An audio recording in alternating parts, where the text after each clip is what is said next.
Hey everyone, it's Isabella. Welcome back to my channel, or welcome to my channel if you're new. Today we're doing a book unhaul, and I love watching book unhauls.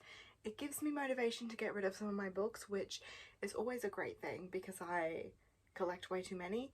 However, I have been a little bit hesitant to film them because I feel like I'm kind of boring, but I'm gonna try my best not to be boring. I have 3 stacks of books.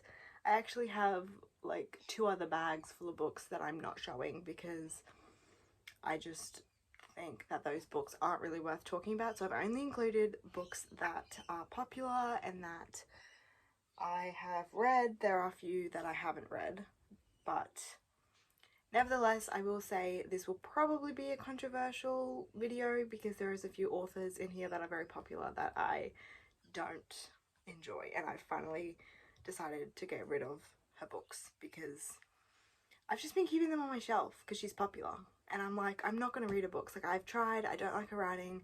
We might start with her. Should we start with her? Let's start with her. Where's her books at? Let me get them. I like to wreak havoc, so I think how we're going to film this is I'm going to start with books that I know a lot of people love and like most opinionated towards, and we're just gonna like work our way along. So the first author, the first of a few that I have just realized isn't for me is, I know, Taylor Jenkins Reid. Oh my goodness. I have read this. I think originally I gave it 4 stars. Now I think I gave it 4 stars because I felt like I had to. I think I would have probably given this 3 stars now. I did try to read this. This is Maybe in Another Life. I DNF'd it, I think like 30 or 40% through. This one is like 2 different timelines, and usually I love that in books, but this one just felt way too choppy for me. Like, it didn't flow nicely, and I don't know, I couldn't do it. Like, I literally hated everything about it.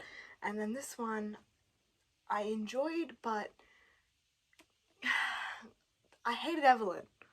I hated Evelyn Hugo, and she's the main character. Like, I feel like sometimes there's unlikable characters, and I don't mind that, but she was just so unlikable that I literally couldn't stand it.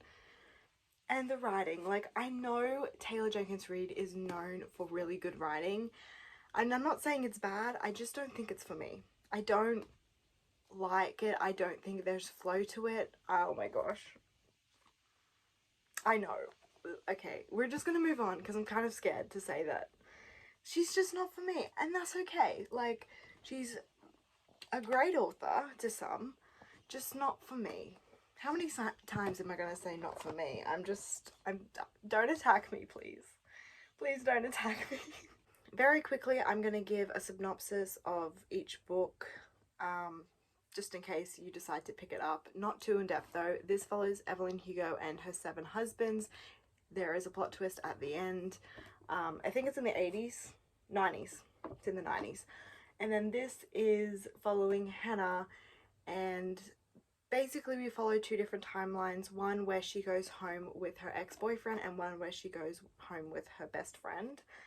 I don't really know. It's like, I thought I would really like that book because I liked The Midnight Library by Matt Haig, and I feel like it was kind of similar, but no, it wasn't.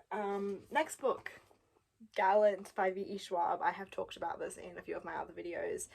This story follows Olivia Pryor, who is an orphan and gets invited to go live with her uncle, who lives in Gallant, which is a haunted mansion, except her uncle's dead. So there's that. This was a DNF. Oh, here's where I DNF'd it. I DNF'd it 175 pages in, so just over halfway. I have no idea what was going on. Like, I got over halfway to the book and I still didn't know what was happening, and I was just so confused. And at that point, I feel like I was too far in for me to continue with the story because I didn't know what was going on, if that made any sense. But anyways, I'm really sad because that's a new release and I love V.E. Schwab, but there's that. Also, my brother has just decided to start cooking, so if you can hear noises in the background, it is in fact him. Next, we have a book that I've just tried to read. I've decided for books that are on like my TBR, if I'm not enjoying it, I'm literally just gonna get rid of it. Cinder by Marissa Meyer. This hurts because it's been on my TBR for a very long time and I loved how it sounded. I want to get into sci-fi, but I don't think like robotic sci-fi is for me, and that's what this book is. I think I'm more of like a post-apocalyptic, yeah, that's how you say it. That and like space sci-fi. You know, I'm all about that, but robotics not really, because it kind of scares me. This follows Cinder. It's a Cinderella retelling set in New Beijing. Cinder is a cyborg, so robotic stuff, and that stuff just kind of freaks me out, because when you think about it, we do kind of have like robotic human things. I don't know, it makes me uncomfortable. And then we have The Taking of Annie Thorne by C.J. Tudor. This is one of my favorite books. I'm only getting rid of this because I have another copy of it. This story follows a little girl who went missing, and like we're following her older brother, I believe. Look, it's really hard to explain. This is like a thriller, a paranormal thriller. It's really difficult to explain, but I do want to make a video just talking about my favorite authors, and CJ Tudor will be in it. So keep an eye out for that, because I will do another video where I talk about this book and some of her other books because they're amazing. So in no means am I saying this book is bad. If anything, I encourage people to buy it if you like thrillers and plot twists. Plot twists. Keeping on the edge of your seat the whole time? Yes, 100%. Next, I bought Crown of Midnight by Sarah J Maas when I was thrifting. This was an impulse buy because I'm like, ooh, Throne of Glass series. Have I read the first one? No. Am I ever going to read it? Probably not. I do want to read ACOTAR, although I know this author's problematic, so I've been like on the fence about it. So if you have read ACOTAR, please let me know if it's worth it, or if there's another series that's similar by a better author.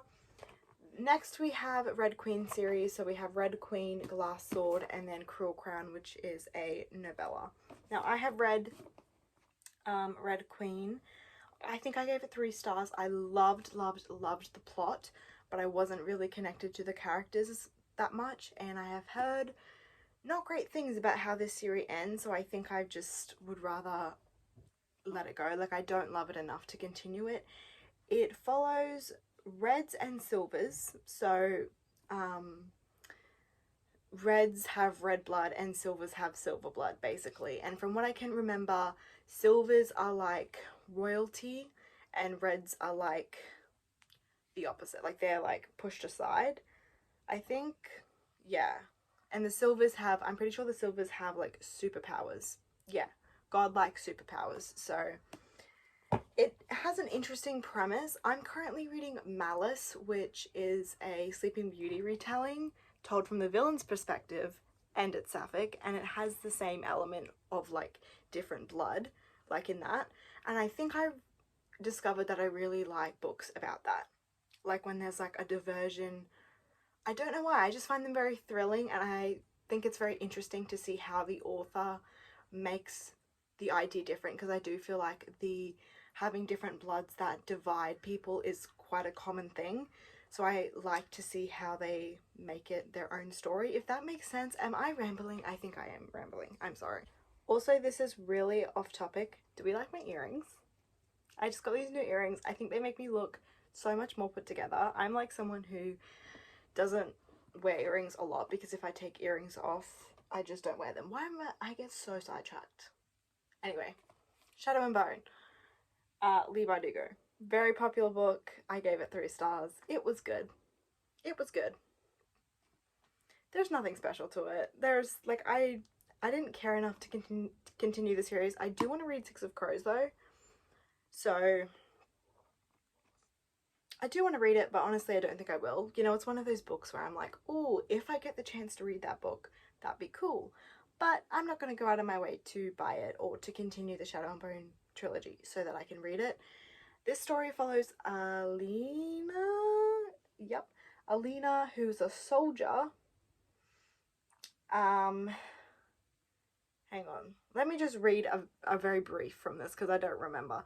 Alina is a soldier who knows she may not survive her first trek across the Shadowfold, a swath of unnatural darkness crawling with monsters. But when her regiment is attacked, Alina unleashes dormant power not even she knew she possessed. I'm so bad at explaining this. Oh my goodness.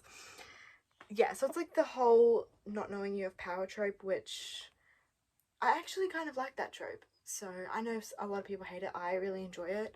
I just think this book was very, like, okay. Like, it wasn't the way, I didn't see it the way everyone else seemed to love it and hype it up. I was a little sad about it, but anyways, we're gonna give it to a new home.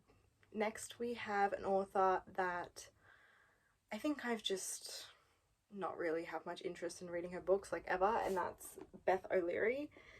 So she wrote The Flat Share and The Road Trip. I started to read this one, The Road Trip, and I DNF'd it because it was just very boring. This book, how long is it? It's close to 400 pages. This one is, yeah, they're both close to 400 pages. And I just think they're one of the books that I know I'm not gonna love, and that they'll just be like okay books. Like, I don't know how to explain it. They just give off the vibe. This is about a girl who goes on a road trip and she ends up going with her ex, and then this, I have no idea what it's about and I don't really care. It's just, I'm sure they're great, but I'm not really a romance person. I'm not, like, my book taste is so strange because one month I love romance, the next month I want nothing to do with it. So I feel like on the months that I do want to read romance, I'm not going to pick these up at all. So, no offense to the author, I'm sure she's great. Just give them to someone else. I do want to clarify, I don't think 400 pages is a lot. I think that's perfectly average. It just feels like her books are longer because of her writing style. I don't know. That's just my opinion. Next we have Scythe. This is a very popular dystopian book, which I do actually want to pick up in the future. I just don't think I'm going to read it anytime soon. I will read the back because it's kind of a short synopsis, and I do think some people would like it. So it says, in a perfect world, the only way to die is to be gleaned by a professional scythe. When Citra and Rowan are chosen to be apprentice scythes, they know they have no other option but to learn the art of killing. However, the terrifying responsibility of choosing their victims is just the start. Corruption is the order of the day, and Citra and Rowan need to stick together to fight it. Then they are told that one of them will have to glean the other. So, sounds really good. I'm sure a lot of people will love this book. I've heard great things about it. I'm just not really interested in picking it up currently. Next, we have my least favorite John Green book I've ever read, and that is Looking for Alaska. I gave this 2 stars. It's one of the only books I've ever given 2 stars. I hate it. I genuinely don't know how people give this book 5 stars. I mean, I understand everyone has their own tastes, but it left me with too many questions, and some people that might be, you know, their thing. They might enjoy that, not for me. This story follows Alaska.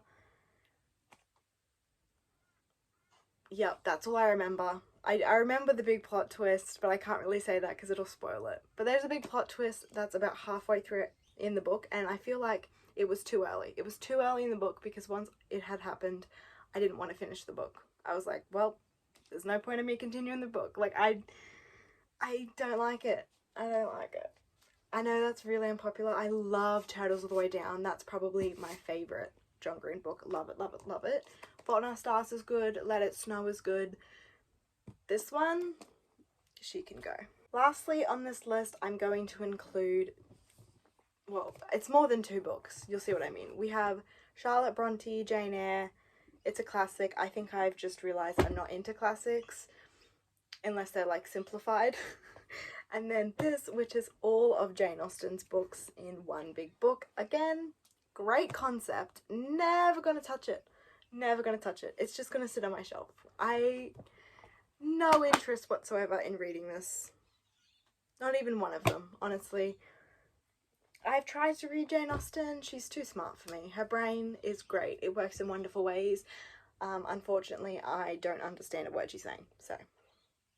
Oh, I have more books. I thought that was it. There's another pile. Okay, well, there's one more pile.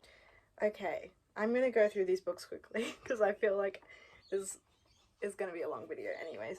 I have all of Sylvia Day's, this is her Crossfire, is that what it's called? Let me have a look. Is it called Crossfire? Yeah, Crossfire series.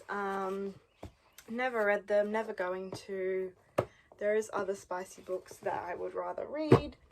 Marcus Zuzak, Bridge of Clay, and The Book Thief. Too long. I'm sorry. No, I can't do it. It's a 600-page plus book that has to do with the war with Nazi and everything, and I just feel like that's too long for a war book, personally, for me, because I would just, that's too long for the sadness of a historical book, you know what I mean? Like, if it was fantasy, yeah, I could do it, but it's a war book, mate. I can't be that upset for 600 pages. No thank you. And then Stephen King, Pet Sematary. I did try to read this. It's about a haunted pet cemetery thing. It is a movie. Loved the movie. Not a fan of the book. Not a fan of the book. It does read like a movie. Like, I will say, I was reading and I'm like, I can see how this was, you know, made into a movie. Stephen King. The random descriptions of women's body parts thrown in there. I couldn't get past it. I couldn't get past it. Like, 1 minute we're talking about this haunted pet cemetery where there's a bunch of dead animals, and the next minute he's describing his woman's, you know, like, I don't, read the room, babe. Like, why are you doing that? It's such an awkward, like, it's literally a horror book. Why are you talking about that in a horror book? With that being said, it is now the end of this video. Thank you so much for watching. Don't forget to subscribe and like this video so that I know you enjoyed it. And I will see you guys next week with another one. Bye, guys!